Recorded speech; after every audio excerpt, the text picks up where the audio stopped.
சித்தர்களில் தனி சிறப்பு வாய்ந்தவர் போக முனிவர். இவருடைய சீடர் தான் புலிப்பாணி முனிவர். இவர் ஜோதிடம், மருத்துவம், மாந்திரீகம் ஆகிய 3 கலைகளிலும் கெட்டிக்காரராக திகழ்ந்தார் என்பதற்கு அவர் எழுதிய பாடல்கள் தான் சான்றாகும்.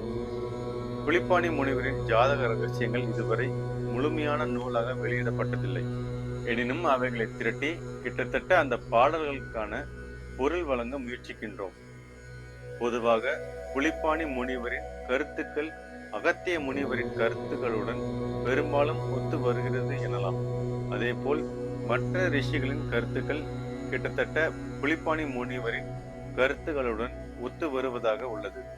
தற்போது நவ கிரகங்களில் 4வது கிரகமாக உள்ள புதன் பகவானை பற்றி புலிப்பாணி முனிவர் அருளிய பாடல் மற்றும் அதன் விளக்கத்தை பார்க்கலாம். ஞானம், புத்திசாலித்தனம், கணக்கு, பேச்சு மற்றும் மருத்துவத்தை குறிக்கும் கிரகம் புதன்.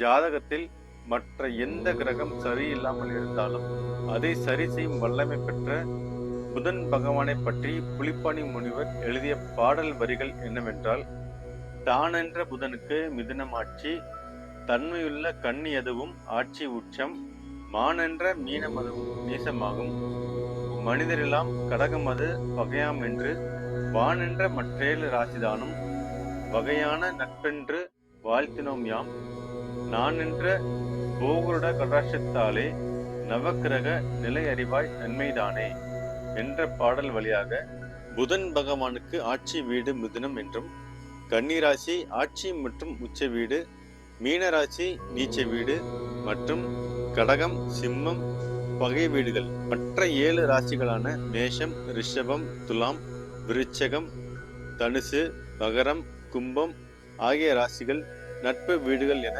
புலிப்பாணி விவரிக்கிறார். புதன்கிழமைக்கு உரியவதாக விளங்கும் புதன் பகவானின் அதிதேவதையாக மகாவிஷ்ணு சொல்லப்படுகிறார். இதனால் புதன்கிழமைகளில் புதன் பகவானையும் மகாவிஷ்ணுவையும் வழிபடுவதால் வாழ்க்கையில் வளர்ச்சி, மாற்றம், ஏற்றம் போன்றவை ஏற்படும். புதன் பகவானின் அருளை பெறுவதற்கு மந்திரங்களை தெரிந்து வைத்துக் கொண்டு அவற்றை தொடர்ந்து சொல்லி வந்தால் நன்மைகள் பல ஏற்படும். புதன் பகவானுக்குரிய பரிகார தலங்களான மதுரை மீனாட்சி அம்மன் கோவில், திருவெண்காடு ஆகிய தலங்களுக்கு சென்று வழிபடலாம்.